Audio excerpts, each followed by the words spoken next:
organization meeting for Thursday, January 9th, 2025. And Mr. Steiner, do you have somebody for the Pledge of Allegiance?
Okay. Up next, we have the adoption of the agenda. Are there any questions? No? Do I have a motion? Madam President, I move that we adopt the agenda.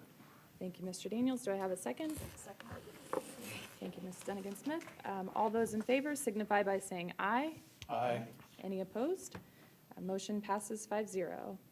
And again, Mr. Steiner, we have our CG Spotlight, which is North Grove Elementary School.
herself to extremely high standards. It is evident in her classroom instructional practices.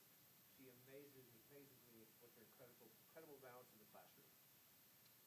Learning is fun in her classroom. It's rigorous for students no matter what their performance level is, and she's every child's advocate. In addition, her dedication to her colleagues makes our entire school a much better place. Emma Wolf exemplifies exceptional educational experiences. Emma Wolf.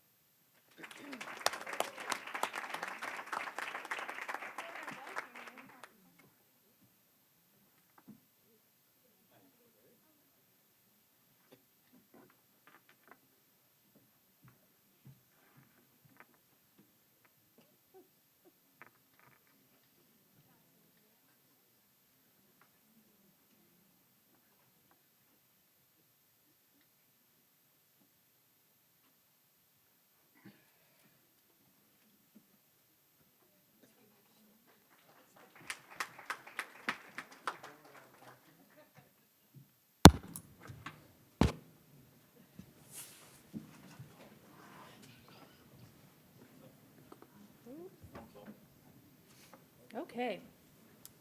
Now on to reports, the online academy report, Mrs. McMahon.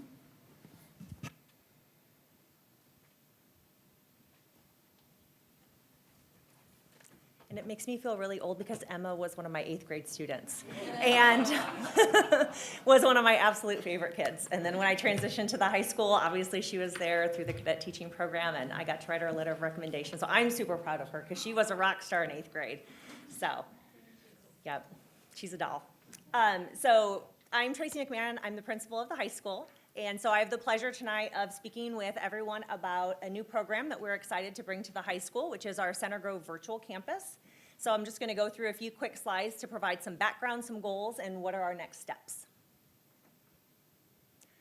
So just a little bit of background. When I first took on this role, Dr. Long spoke to me about beginning the conversation about bringing an online option to the high school, just knowing some of the challenges and difficulties that students have in the general educational setting. That was also something that Dr. Taylor had started talking with us a few years ago.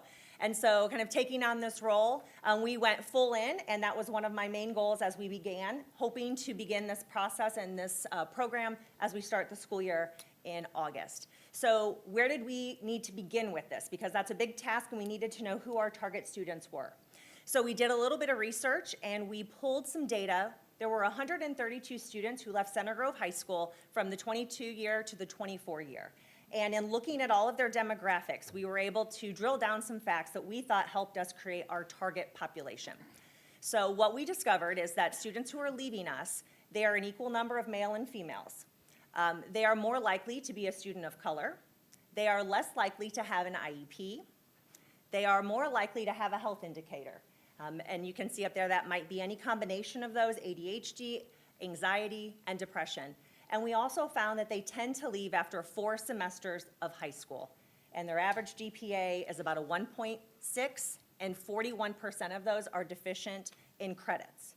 And so keeping that in mind, we began to tailor what this program could look like, because our goal was to draw our students back to our school corporation. So when we had that data, we then created 2 different committees. One committee was made of teachers. We asked for volunteers to serve. We had a large number of teachers who were interested in doing that. And then in addition to that, we also had an administrator team so that we could tag team all of the facets of it. Our administrator team did come to our school team, and then that provided us the opportunity to gather input from our teachers and then take that back as an admin group and really kind of do some of the dirty work. They brainstormed, and then we would clean up the brainstorm and then come back. So our goal is what you see in that first bullet point. We want to create a full virtual online program that provides the same exceptional learning opportunities that our students at Center Grove High School have. Our goal is that it's taught by Center Grove High School teachers, teaching the same curriculum that our students in person are getting, our online students would receive as well. We would like to have a dedicated counselor tied to those students because we understand that there will be some additional maybe challenges or supports that those students would need. And we hope to have a program coordinator that ties into that can help us track. Those will likely be positions that we already have within our current administrative structure, but just looking at how we can maybe define that a little bit differently. We hope to provide a flexible learning environment for students. And then again, one of the significant pieces of that is to earn a Center Grove High School diploma. So with this committee, we've been meeting since August. We met monthly. We were able to draft, revise, and finalize policies, expectations, and application, and then a potential 4-year schedule for what this might look like by the end of first semester. So we have met our goal of hitting all of those benchmarks, which is exciting. I met with Stacy Conrad in December to discuss the promotion and marketing of our Center Grove virtual campus, and then hopefully presenting tonight to see if I can answer any questions for you guys as we move on. So some good to knows and next steps, because there is so much that is attached to virtual learning, and there are a lot of things that we needed to consider and a lot of things that we learned as we researched several different schools across the state. And so for you guys, some important things to know is that this program, as we begin to launch it, and it's really a pilot step for our first cohort, we are offering a limited curriculum. In offering that curriculum, we are doing that based off of what our data showed us on our students. So that limited curriculum allows us to do a core 40 for those who are already students, and then for those students who will be coming to us, maybe they're a current 8th grader who is off campus through homeschool or virtual somewhere else. They obviously have the new diploma. We would be able to utilize our curriculum to provide what they need for their new diploma. So we'll be operating in 2 different worlds. So what that looks like, again, is a narrowed down curriculum. We'll make that extremely clear when we explain that to families who might be interested. Students in the virtual program cannot participate in IHSAA sports, nor can they participate in co-curricular activities, because we're not offering the coursework that's tied to that co-curricular element. They can, however, attend C9, and we do feel that that would be a nice blending and a perfect fit for some of our students who might not be your traditional high school student. So we're excited that that is still an opportunity that those students will be able to have. They do participate in state-mandated testing, so they'll still be required to come to our school and participate in the SAT, PSAT, those types of things. We are going to ask for a commitment of a semester, and that's just to ensure smooth transitions without having students pop in and out frequently. Because our teachers will be teaching this in a global campus format, it's teacher-paced. And so that's important, because if a class is student-paced, then students can just work through and get done as quickly as possible. But with us, we want to ensure that those teachers are being able to monitor and maintain, give feedback in a timely fashion, provide office hours for those students who will be online. And then we felt that teacher-led would be the best way to do that. So that's why we're going to ask that semester commitment from families. We are looking to enroll students who are within White River Township and Center Grove boundaries, first offering priority to those who have left our corporation. We want to continue to support our families in our community by providing them an opportunity that they've been looking for elsewhere. And by doing that and prioritizing them, we hope to bring the ADM dollars back to Center Grove. And should we have more room, then we would be able to offer that to those students who might still be at Center Grove High School in person and to have some of these factors as well. It is an application-based program. We do want to be particular about which students we begin taking, because we want it to be a good fit both for the student, the family, and for our school corporation, ensuring that we can find success. And again, that's why we're limiting those numbers. We want to have a successful launch before we move on. So next steps for us, we are ready to send out information to those families who have left us, again, for either homeschool or virtual within our boundaries, and we have the application set to go. We are working with our teachers to select those who will teach these global campus courses and begin to have the conversation about the creation of the online course or the revision of the current course. We do have some that we built during COVID, but obviously time's passed, and we want to, again, make sure that that education that their students are receiving online mirrors what they're getting in classes. We would then, based off applications, select students for our virtual campus and then work to finalize staffing so that we can see how many students we have in each grade level, what that might look like as far as course per course, kind of getting down into the nitty-gritty of that. So, are there any questions? I'm just curious, I mean, I think I heard some of it, but Sure. what's the differentiator between this and Simon Academy? Oh, that's a great question. Simon Academy is until junior year or so. Yeah, that's a great question. So the question is, what's the difference between the Center Grove virtual program and Simon Youth Academy? So Simon Youth Academy is tied to the Simon Youth Organization, and there are specific requirements that are met by those. That is a program that is taught through Plato, so it is completely student-paced, typically for students who have been struggling with either school or a personal situation, and they are required to still attend Simon Youth either in the AM or PM, and either have a job or work at C9, and provide their own transportation. So, and again, that is only juniors and seniors. So our program would be 9 through 12, and that would be for any student who would apply and meet the requirements that we would have. There's no in-person requirement, there's no job required, there's no C9 requirement.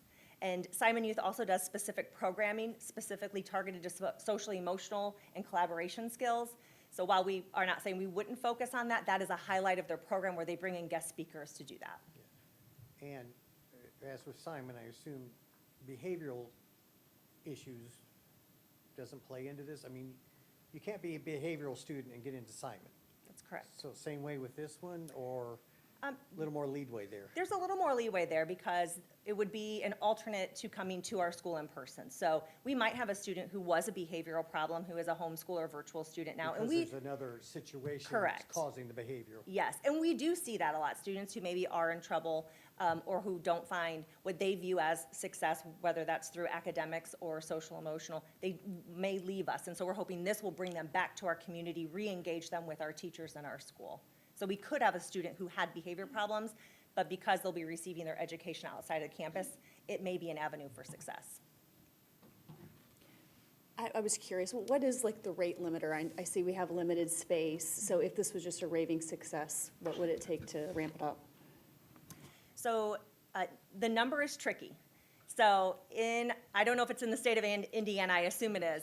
Any number above 99, the state requires the virtual school to become its own school number.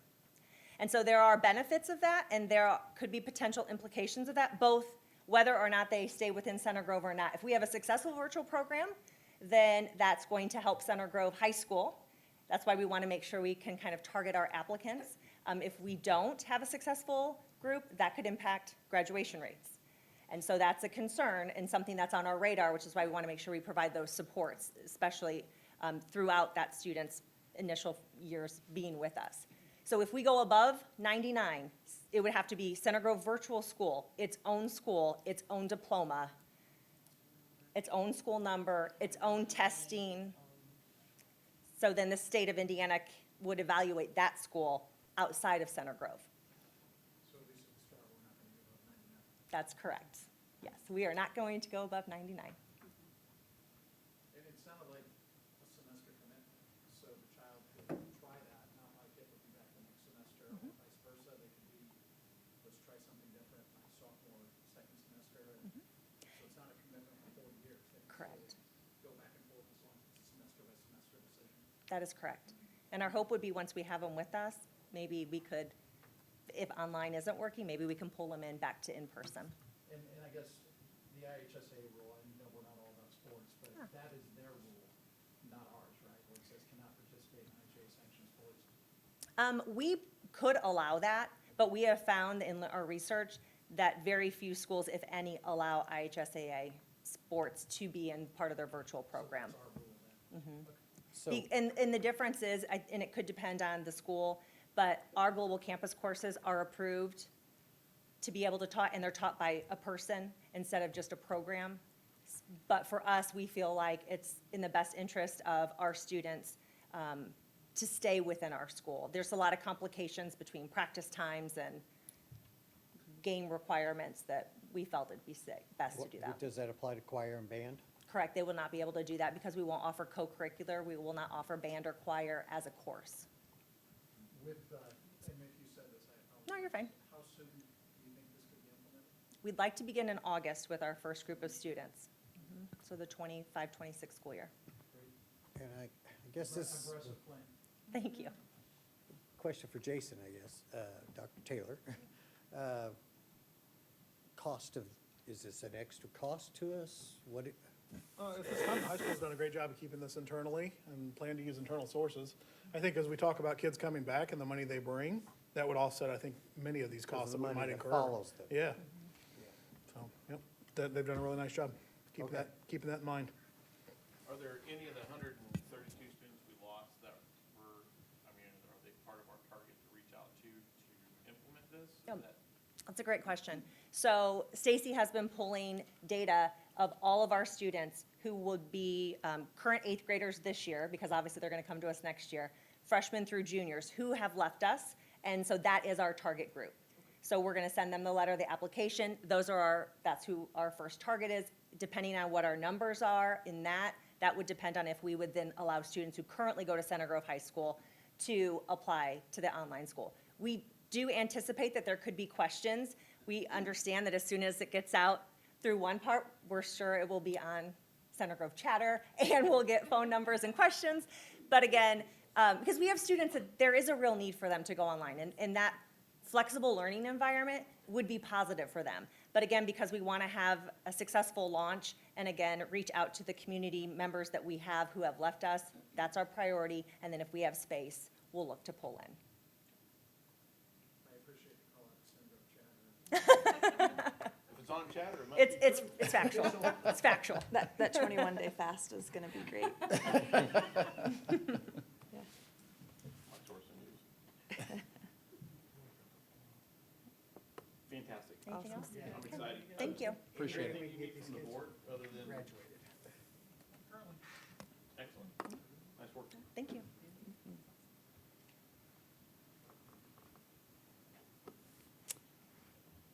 Okay, action item, well, no, report, 5.2, the Guaranteed Energy Saving Project, and I believe, Dr. Taylor, it is to you. Yeah, during our budget hearing this year, we received a question on this topic and thought it would be very appropriate to bring back to this first meeting of the year.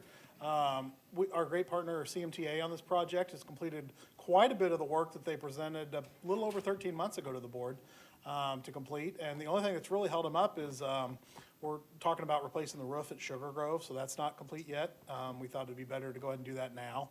But you'll see some great progress has been made. And so that includes rooftop mounted solar at Center Grove Elementary School, the Emergency Operations Center, the ground mount solar at Maple Grove, and the Transportation Maintenance Center. And then they've retrofitted, fixed up the ground mount system we had at Walnut Grove. You see it at the bottom in the photos, where they came in, cleaned out the weeds, repaired some broken parts, ran some warranty services for us, put down gravel, just made it far more maintainable, and it's producing at higher levels. So you'll see those green check marks. They are currently working on Middle School Central. I don't think they are tonight. It's a little snowy, but they were up there through Sunday when it started to begin to snow, actually. So, and then the high school was just waiting on some of the AP to be finished, and some of those will actually go on to the natatorium and activity center. And so they're going to work on those as soon as the weather breaks here in the spring. Geothermal at Maple Grove is also a part of this package that we presented last year. They have actually drilled, and they are drilling most of those wells now. We can't change the heating system in the middle of the winter, obviously. And so they're going to come back in the summer and do a shutdown, and they will install that equipment. So when we hit this time next year, it'll be up fully functioning and running. And then the last thing they've done is added some new controls at Middle School North and recommissioned all of our current controls. And that's a really fancy way of just saying they took a look at our set points, made some reasonable adjustments to save us on our energy cost. When we heat, when we cool the buildings, still keeping it comfortable for people to operate, really focusing in on the amount of humidity in the building. That's the biggest thing they can do to adjust that. And so they've been great partners with us, got nothing but good things to say about them and working with them. And they put together some of these slides that now I'm going to go into that talk about the actual savings we're seeing. So this is the slide that we presented originally as far as what we were spending on our utilities, $2.4 million, and that includes some gas and electric utilities, obviously a much smaller portion of gas, and then what the guaranteed energy savings would look like. And so that's the introduction of that blue bar on the right. It's about $750,000, about $750,000 annually that they said we would save just in our utility spend. Now on top of that, we've got some other savings that we're going to look at on the next chart. That would actually come in the IRA incentives, and that's the Inflation Reduction Act incentives. If you scroll down one more slide for me, Kristen. Nope, I'm I'm stepping ahead of the game, I apologize. So let me talk about some more savings. So what that looks like, you can see when those savings started to hit our actual electric bill. So in August, we saw a $4,000 savings, 17,000 in September as some of these HVAC controls were put into place. And they fixed the solar at Walnut Grove. I think it's 26,000 and then 24. And so those are all stacking and savings that we received in the calendar year 2024. Looking at the next slide, this charts out our actual utility savings then. As we move forward, you see some of those numbers repeated, and then there's some little bullets that indicate when savings came online. And the only reason this chart dips back down is that we just don't produce as much solar as the days get shorter. And so that's why you see that stair step back down, that after we got some of that solar in and got the HVAC going, as we get that going in next September, it will come back down in October, November, December. It'll just kind of fluctuate up and down, but kind of the average number across that line and projected savings that we'd see in 25 is about 61,000 a month if we were to average that out. And that gets us up to about that $750,000 mark. And so you can kind of see when they expect those next few projects to come online to complete the work. So this is, I asked them then, since that dipped down, could you give me, when it's all said and done, what would we see in 26 and 7 and beyond? And you kind of see that stair-step motion. And so you kind of see the ebb and flow as we have longer days in the summer. And that's great. We'll produce and we'll earn credits. And that'll help offset some of those costs that we have in November and December when we're typically heating with gas. And most of our buildings are geothermal. And then one more slide for me. So this is what I stepped on earlier, and this is the last slide. Just wanted to show. So we've actually started the process of asking for these reimbursements. The work has to be complete, and then we submit it actually to the federal government, and we will keep monitoring that submission and then expect that check to be returned. But you can see the amount that we're expecting in 2025, and then again, once the work's completed in 2026. And that number, combined with what I showed you earlier, that $750,000, is what gets us roughly to that $1 million savings that we were expecting annually over the 20-year period of this project. And so those are the current savings we have are on that smaller slide. You can see the work they've done. The projected savings are coming up, and this is money that remains in our operations fund. It's money we don't spend on utilities, and we have begun already to allocate that back to help us with our operational cost of salaries and benefits. And again, to help us where possible with any possible transfer from the ed fund to supplement the ops fund. So, any questions I didn't cover there? Thank you, Dr. Taylor. Anybody else have any questions? Thank you. Thank you. Okay. Great project.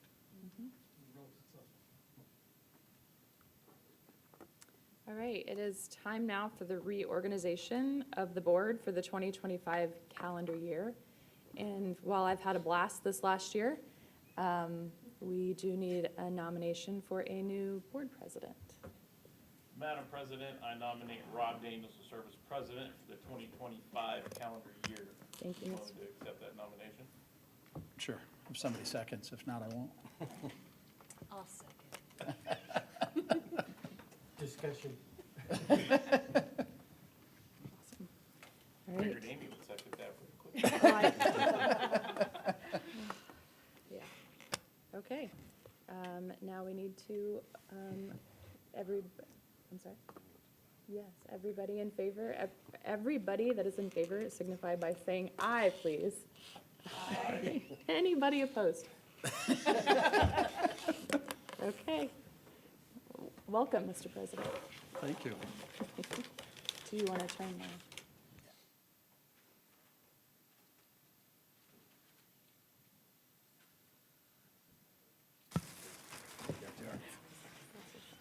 Should we step over? Sure.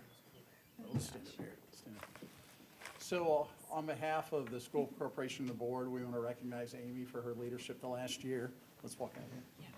We've give her a nice plaque to let her keep the gavel with her forever. She may have to pry it off the plaque in order to bang it again. But thank you, Amy, for your leadership. Job well done.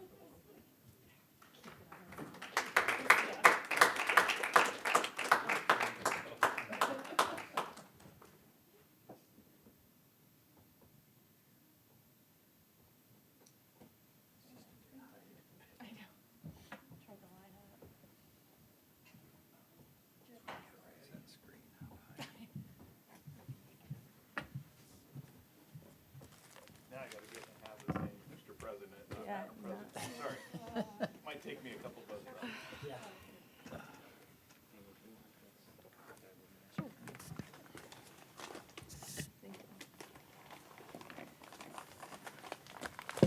So first order of business, we'll look at the reorganization of the board. If we could pull the slide up on the reorganization. In essence, I've been elected president, and this is the slate that I propose. Mr. Russell will become vice president, Scott Alexander secretary, with members Jane Dunnigan-Smith and Amy Counts. And the various organizations we're involved with are also listed below. I've had good conversations, I think, with every board member as to what this all means, what the responsibilities are, and I'm happy that everybody stepped up and contributing in the way that they want. So does anybody have any questions or comments with respect to the proposed slate? If not, I'll ask for a motion. Mr. President, I move that we approve the 2025 board organization sheet as presented. Thank you, Mr. Alexander. Do I have a second? I'll second. Thank you, Madam Madam Counts. President 2024. Thank you, Ms. Counts. Now the current past president. Current past president. Current There you past go. president. All those in favor, signify by saying aye. Aye. Opposed? Thank you. Next, we need to review and take a look at the board meeting dates. And we've consulted and looked. Usually we try to meet on the third Thursday. That doesn't always happen with scheduling, so we try to do the best we can a year out and predict that schedule to put the public on notice. These occasionally do have to change, but we'll do the best we can to keep them. And you'll notice also that we have work sessions, the Good for the Grove, that are on here, along with executive sessions. Appreciate everybody's input and Dr. Long's leadership in trying to put this together and corral 5 cats into one schedule that works. Do we have any comments or questions on the proposed board meeting dates? My only comment might be on next January 8th meeting. It's slated as tentative. That will be the same evening as the C9 board meeting. I had to miss tonight's C9 board meeting because we're doing this the second Thursday. I know our constraint, we have to get through the board reorganization done and all those things by the 10th or the 12th. 15th, isn't it? Was it 15th? I've lost. I know it's in the first half of the month, so maybe if we can, once we get a little closer to January 8th, maybe move that instead of the second Thursday. I appreciate the heads up. I think, let's approve it for now, but let's keep that on the radar. Yeah. Is everybody fine with that? Do I have a motion? Mr. President, I move that we accept the board 2025 board meeting dates as presented. Thank you, Mr. Alexander. Do I have a second? Second. Thank you, Mr. Russell. All those in favor signify by saying aye. Aye. Opposed? The ayes have it. I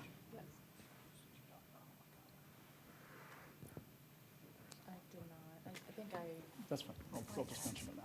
Just, we may have omitted this earlier and jumped straight into the election. And if we didn't omit it, I apologize for going over again. But we have a moment for public comment at each meeting, and no one signed up. So there's no public comment tonight. I just want to make sure for the record we had that.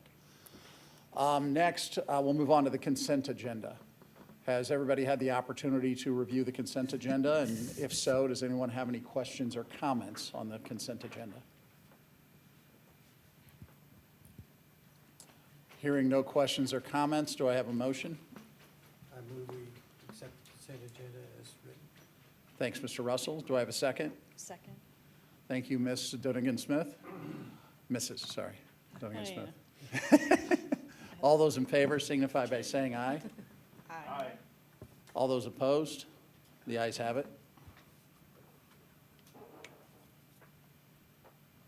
Next, we have a proposed resolution for teacher minimum salary. And Dr. Taylor has something to present to the board tonight. Dr. Taylor, the microphone is yours. Yes, we have a resolution in front of the board, and I'm going to just summarize some of the whereas and now therefore comments for us. This is something that began in 2022. This is a resolution to raise the school corporation's minimum teacher salary. This was will be provided as a supplemental stipend to anything that's already been collectively bargained. And that's what began in 2022. It gave the board the authority to do something like this. This evening, we're asking the board that they raise the minimum salary for all Center Grove full-time teachers to the amount of $50,000, and that's following any increase they may have already received throughout collective bargaining. We're doing this to remain competitive. We have 4 neighboring school corporations that have already met or exceed this amount for the 24-25 school year. And so we're asking the board through this resolution that they allow the superintendent of schools to be authorized to pay a supplemental payment to any full-time teacher with a 2024-25 salary that's currently less than $50,000 annually, equal to the difference between their current salary and that number of $50,000. And we'd like to make this effective on January 17th payroll to those individuals. The number for this is about 76 teachers, and they range anywhere in experience with Center Grove from 1 year to 3 or 4 years. This would bring everyone up to that level moving forward. What it doesn't do is guarantee this amount moving forward. That's something the board could continue to look at into collective bargaining or in future years. But it would allow us to correct this and increase the minimum salary to $50,000 for this current school year. And that's what we're asking the board to do this evening. Thank you, Dr. Taylor. Do we have any questions or comments with respect to the resolution to increase the minimum teacher salary? I think the only comment I want to make, this was when we began in September, October timeframe, looking at making some adjustments to the contract. This was one of the board's goals as part of that process, and I want to thank Dr. Long and Dr. Taylor for coming up with a methodology to accomplish this, because this was a pretty important facet of the board. So, thank you for the time and attention to that. I want to echo that. I know we are conservative with funds because we're never sure what's there. And when we found we had some extra funds this year, I'm happy that if you came to us with this proposal that was consistent with the goal that we had. So we always want to, be conservative in spending the public funds with the money there and comfortable that we can do this. I'm hopeful this keeps us competitive for new teachers and shows our commitment to the community, the teachers, and the staff to keep paying a competitive wage. Thank you for saying that, Mr. Daniels. I did fail to mention, this will be paid out of cash balance at the end, from the end of the year. This is not something that we're budgeting at this time. Any other questions or comments? May I have a motion? Mr. President, I move to approve the teacher minimum salary resolution as presented. Thank you, Mr. Alexander. Do I have a second? I'll second. Thank you, Mrs. Counts. All those in favor signify by saying aye. Aye. All those opposed? The ayes have it. Next, we have a proposed resolution dealing with the acquisition of certain sewer easements, and I believe this is also Dr. Taylor presenting. And Dr. Long carried a lot of this in his former role, but left this one for me to finish up, and I appreciate that one. But no, these are four parcels of land just to our immediate north. It's in the neighborhood of the Brent Ridge Estates. And we have found that the sewer pipes there need upgraded, and as we work with the City of Greenwood Sanitation Department, they have asked that we acquire these easements, turn them over to them, and then the sewer lines will be upgraded. This is somewhat in partnership with the Lennar development that's happening to the east of this location. But these 4 easements would be either purchased, obtained, or acquired, so that then the city could approve and expand the sewer capacity to our campus and the neighborhoods that share the capacity on our campus. You'll see some of these are written in a settlement language. Some of these are written in just a straight acquisition language. It just depends on the nature of that parcel, the easements that currently existed, and reasonable amounts of money that we could pay to acquire those easements to get this work done and move ahead and know that we'll have capacity moving forward on this campus. So I believe that's what we needed to share this evening, and I'll entertain any questions the board may have. Thank you, Dr. Long, anything Taylor. I missed there? Any questions or comments? Or Dr. Long, did you have anything to add? I know you put a lot of time into this project. No, I think it's just important to remember that, that making those improvements was a requirement from the city of Greenwood for us to be able to expand anything on our main campus from the north or the south end of the high school campus all the way up to the EOC. So they were requiring that we do that. We were fortunate enough to be able to partner with Lennar, who is building a subdivision to the east of us, to work together with them. And so the city of Greenwood, while they required that, they've been participating in making sure we're doing everything the right way and that meets their needs. But it's been a good partnership, but just wanted to make sure everybody knew that we were doing this because we were being required by the city of Greenwood. Thank you for that clarification. Any other comments or questions with respect to the proposed resolution on sewer easements? Do I have a motion? Mr. President, I move that we accept and authorize administration to purchase property easements. Thank you, Mrs. Counts. Do I have a second? Second? Thank you, Mr. Russell. All those in favor signify by saying aye. Aye. Aye. Opposed? The ayes have it. I want to thank Dr. Long and Dr. Taylor for getting us over the finish line. This has been a work in progress for the better part of 18 months, and I am hopeful that as we do additional projects, we won't encounter the same resistance from the city of Greenwood that we have in the past, correct? I think so. I think we have a good relationship right now. Let's hope we can maintain that moving forward. Yeah. Thank you. Any other comments? Next, we have a strategic planning survey that's proposed. Dr. Long, is this something you're presenting? Yes, sir. Thank you. So The this- microphone's yours. Yeah, this evening, we're asking the board to approve a survey of students in grades 5 through 12 to be used part of our next strategic plan for the school corporation. We plan to share the student survey with parents so they have an opportunity to review it as well. We also plan to survey our staff, our parents, and community members. The survey is the first step in our strategic planning process. We'll use the results to determine the priorities, or really to build the pillars of our strategic plan. During the process, we'll also have the opportunity for staff, parents, students, and community members to share their ideas and opinions through other avenues such as a focus group. I think it's important to know, too, that this is probably the third survey we've done in the last, 90 days or so, and they were all for different purposes. You know, we did the first one to find out how we communicate and with our community and how they want to be communicated with. We then did a survey of our students and our staff and parents on the climate in each of our buildings. And now this is one where we want to get their input to build our strategic plan. And it's important to know that we've taken all those results and shared them with the company that's going to help us administer this survey. So we're not ignoring one as we've gone to the next one. We'll use all three of the results to help us build a great strategic plan for our community and for the school corporation. So we're recommending the board approve this to be able to administer it in February. Thank you, Dr. Long. Any questions or comments from the board relating to the strategic planning survey? But just curious, are we having parents wanting their kids to opt out, not be presented this or anything like that? And, I mean, are the students being surveyed in school? Yes, they Time? will be. This is the opportunity for them to review these questions. You can see there in front of you, we're not asking anything, hopefully that would cause any parent any concern, but. I don't think so. But if they would like to opt out, we'll allow them to opt out, that's.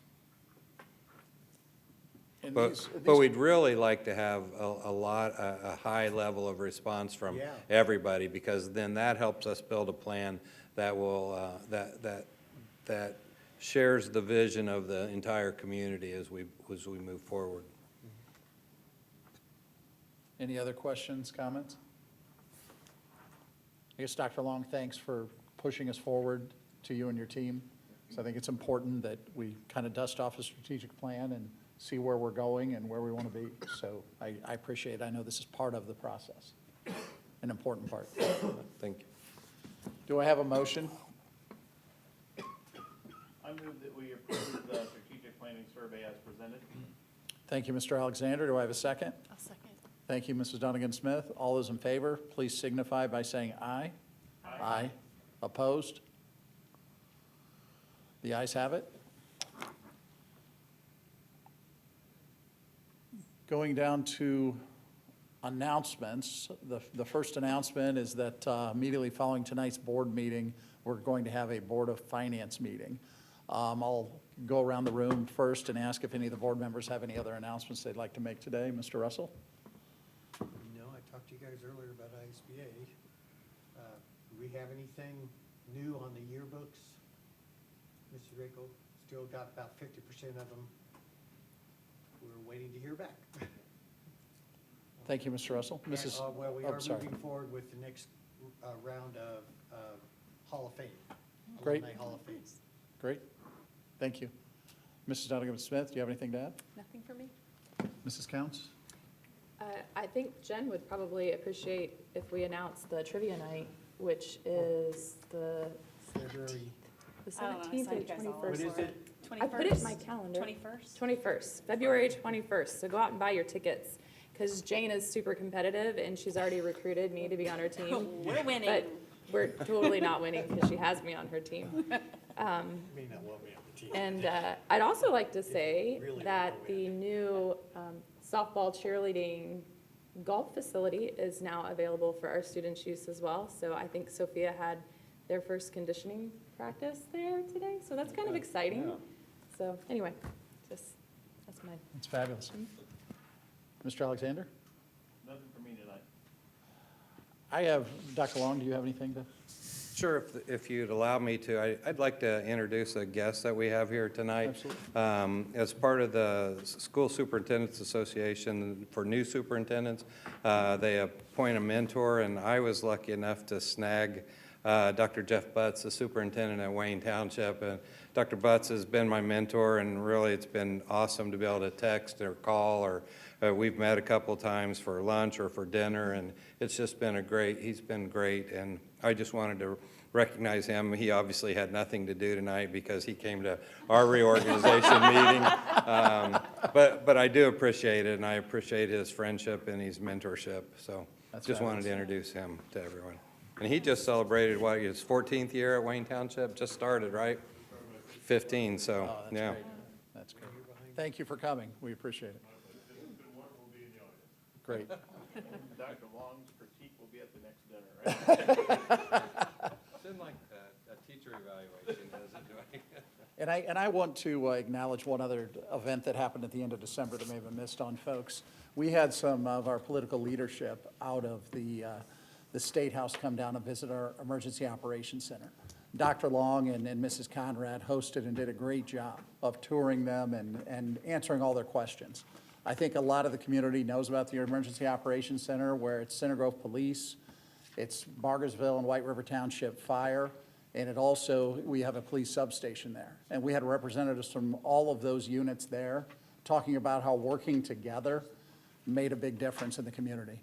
And I want to call out Dr. Alexander, too, for his help on that as a board member, former doctor, sorry, Mr. Alexander, for all of his efforts to push the board in that direction. If that's the biggest mistake I make all year, you know I'll make more. You go from Mr. Andrews to Dr.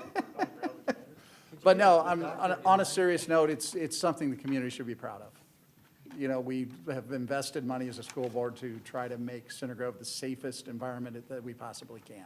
We can't guarantee everything, but, you know, we have put things in, and I think Dr. Long's presentation was well-received, had a lot of good feedback and questions, and it's tax dollars well spent to protect our students, our staff and teachers, admin, everyone else. So thank you for that. Great job. Thank you, Mr. Not doctor? Anything else on, there are a few other announcements. I guess Martin Luther King, no school. February, no school on President's Day. And then our next meeting, I don't see a date, but it'll be in February. We'll post it. February 20th. February 20th, thank you. Do I have a motion to adjourn? So moved. Thank you, Mr. Alexander. Do I have a second? Second. Thank you, Mr. Russell. All those in favor signify by saying aye. Aye. Aye. Opposed? The ayes have it.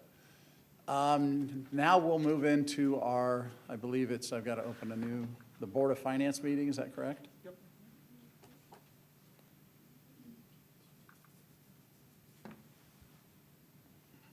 Call the order, adopt the agenda. Give me a moment. I just hit the wrong button.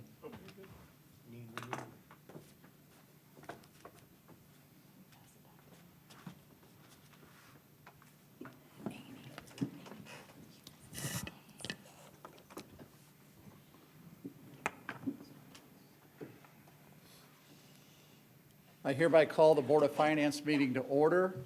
Has everyone had the opportunity to review the agenda? Do I have any comments on the agenda? If not, does anybody want to make a motion to adopt the Board of Finance meeting agenda? Mr. President, I move that we adopt the agenda for the Board of Finance meeting as presented. Thank you, Mr. Alexander. Do I have a second? Second? Thank you, Mrs. Counts. All those in favor signify by saying aye. Aye. Opposed? The ayes have it. Dr. Taylor will make a presentation of a resolution authorizing the Board of Finance. Dr. Taylor? Thank you, Mr. Daniels. The board is required to establish a Board of Finance and receive an investment report annually. The resolution that will be presented tonight, the information will accomplish this, and it's the format we've used in prior years. There are 5 legally required items that we're going to discuss this year. The Indiana codes are listed on page 1 of the document Ms. Leslie has up, and on the second page, I'm actually going to go into detail a little bit on each of those 5 items. The first would be a resolution to establish the Board of Finance. As we've done in past years, a resolution to establish Board of Finance will be attached, and we would use the current members of the board for that Board of Finance. The board also has an opportunity to reject any public depositories. That's not happened in my experience, and so we're not recommending any of those at this time. The third item is that we provided an investment report, and here you can see I've provided what's a pretty good final number for 2024. It might change a few dollars here or there, but we were able to accomplish an interest rate of 3.4% in this calendar year. Again, we're limited on how much we can invest totally, and you see that number out to the third column of $15 million, which is what we had in the bank at the end of the year. But we did earn quite a bit of interest this year, and that was put back into our education operations fund, again, to help provide revenue into those funds and pay for our salaries and benefits. And then you can also see our total in checking, and that will fluctuate from year to year depending on what kind of construction projects we have that we're operating. And so it was another successful year. We are not anticipating that much success as we move into '25. We expect it will go back down as we saw in '23 and '22, but still are projecting moderate amounts of interest amounts earned. The fourth area is an investment policy. It's a separate item. I'll actually present that after this one. And then I'll do a report on the fiscal conditions, which is also a requirement annually, and I will provide that using some of the slides from the DUAB, the Distressed Units Appeal Board. And those are the 5 items that we're going to cover this evening, and we've accomplished at least 2 of those already. So I will turn it back over to Mr. Daniels, and we'll entertain any questions you may have. Thank you, Dr. Taylor. Does anyone have any questions with respect to the establishment of a Board of Finance? Seeing no questions, do I have a motion? Mr. President, I move that we adopt the resolution presented to establish a Board of Finance. Thank you, Mrs. Counts. Do I have a second? Second. I'm not sure who said that. Arm Scott wrestle? did. Thank you, Mrs. Dunnigan-Smith. I heard her say it too, so. All those in favor signify by saying aye. Aye. Opposed? The ayes have it. Dr. Taylor, I know you touched on the investment resolution. Do you want to continue on with the presentation? Again, just an annual requirement. We list the board policy that goes along with this, and it's something, we're pretty restricted on where we can invest, and this resolution would allow us to remain within those restrictions and to follow policy 6144. Thank you, Dr. Taylor. Any questions or comments with respect to the investment resolution? Do I have a motion? Mr. President, I move that we adopt the, resolution authorizing the Assistant Superintendent of HR, Business and Technology, or his or her designee to make investments as presented. Do I have a second? I second. Thank you, Mr. Alexander and Mrs. It's fine. Mrs. Counts. If I get everybody's name wrong tonight, that'll be great. You two are next. Actually, I kind of butchered yours already. So Jack, you're next. That's true. We do not need flashbacks of that. All those in favor, please signify by saying aye. Aye. Aye. Opposed? The ayes have it. And then lastly, we have a report of the fiscal condition of the school corporation. Dr. Taylor. Promise less words and more visuals on this one, so. Again, this is the report. We're going to cover each of the indicators from the Distress Urban Appeals Board. This is something we do annually. This is a requirement. Go ahead and scroll to slide 2. It'd be fine. Started in 2019. There's 6 fiscal indicators from the board. You may at any time go out and see this, although it's quite dated and only updated annually. So all data that we're going to look at tonight is from 2023. I've included a few 2024 reference things for us. There are no official ratings. If one of these indicators were to fall short, it's something that we'd have to go up and explain why it's going on. Corporation had to do this a few years ago for some investments. And we also entertained a question this year just on construction balances, but nothing to be concerned about. We're in a great fiscal situation. Next slide, please. So the first indicator is average daily membership. Again, as you can see, the corporation continued to grow its average daily membership. We're up a little over 100 students this school year. Next slide, please. We do track that long-term, and so you can kind of see that growth where we went up 100 students, and we project that out and how we will continue to grow, crossing that 10,000 mark somewhere between 2026 and 2027. Next slide, please. Second indicator is fund balances, and in this case, we look at the education and the operations fund, and you can see we're maintaining healthy balances in the amount of about $9 million on the fund balance for 2023. Next slide. One other indicator then is to compare that fund balance to our percent of expenditures, and this is what they would deem as our cash balance at the end of the year. You will see in 2023, they actually put that number at 11.3. That's what we submitted. But because they look at expenditures, it's a little off because we will carry things from year to year, typically buses, as we make those purchases, or items that maybe have a longer lead time. We'll actually carry those from one year to another. So we like to look on the next slide at our operating balance as it is to revenue. And so how much money do we have coming in? And we want to make sure we stay within that goal. And so that's why you'll see our percentage a little bit lower there. The amounts are very similar though. And we did end 2023 with about 9.8, right around 10% cash balance compared to revenue as opposed to expenditures. Next slide, please. And that's just looking at the Ed and Ops Fund. Again, then they rechart that and show you what that would look like if you were running a deficit or a surplus, and so you can see there are slight little chart there. Again, just looking at revenue versus expenditures and any surplus or deficit you might have. And you can see there, I think it was 2021 where we entertained some questions from them because it got pretty close to 0. We track this with the board. We do provide monthly reports to the board to just kind of look at, here's what we budgeted and what did we actually expend. And that particular year, this was at the end of 23, we ended the year with just a little over 1% under budget in this case. It's actually a chart to look at there. Another indicator is revenue by type and the sources of revenue for us. And so you'll see these are the charts. The good news is our revenue continues to grow. That's mainly tied to higher assessed value growth here and student growth. And so you'll see all of the funds that are listed there and how they've grown over the past 10 years. Number 6, if we had an operating referendum, it would be listed here. Ours is at 0. We'll skip that slide and move right on. Just like to talk then about our local tax rate. We maintained a flat tax rate this year. I actually did get the final one in. It's going to be $6.43, so it rounds down. It's right to where it was last year. And so the board did increase that 2 years ago as we talked about that guaranteed energy savings. That's why there's that little bump. But outside of that, the board has maintained an almost flat tax rate all the way back to 2009. Next slide, just kind of explain a little bit more how that tax rate fits in our district. We come in 4th in the county, just behind 3 other schools that also in the blue bar have general fund referendums or education fund referendums that they've gone out for and successfully achieved.